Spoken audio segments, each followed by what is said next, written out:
மனமார்ந்த நன்றி, மனமார்ந்த ஒரு நமஸ்காரம்.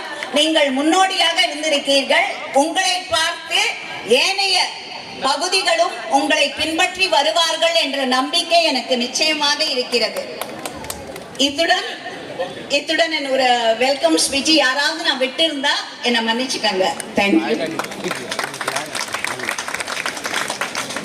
தமிழகத்திலே சென்னை சுற்றுப்புற மாவட்டங்களில் மழை புயல் வெள்ளத்தால் பாதிப்பு என்று சொன்னவுடன் 24 மணி நேரத்தில் மாண்புமிகு மத்திய அமைச்சர் ராஜ்நாத் சிங் அவர்களை சென்னைக்கு அனுப்பி ஹெலிகாப்டரிலே எல்லா பாதிப்பான பகுதிகளையும் பார்த்து உதவி செய்தவர் பாரத பிரதமர் நரேந்திர மோடி அவர்கள்.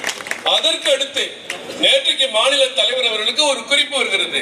இன்றைக்கு அமைச்சர் ராஜீவ் சந்திரசேகர் அவர்கள் உடனே சென்னைக்கு வருகிறார். அவரையும் அந்த பகுதிகளை பாதிப்பை பார்வையிட செய்து மக்களுக்கான நிவாரண உதவிகளை கொடுங்கள் என்று பிரதமர் அனுப்பி வைத்திருக்கிறார். மாநில தலைவர் அவர்களும் மத்திய அமைச்சர் அவர்களும் இது குறித்து ஏற்கனவே பத்திரிகையாளர்களுக்கு நிறைய காரியங்களை சொல்லியிருக்கிறார்கள். தமிழகத்துடைய நிலை, இப்பொழுது இருக்கிற மீட்பு பணி அத்தனையும் மாநில தலைவர் விளக்கி சொல்லியிருக்கிறார்.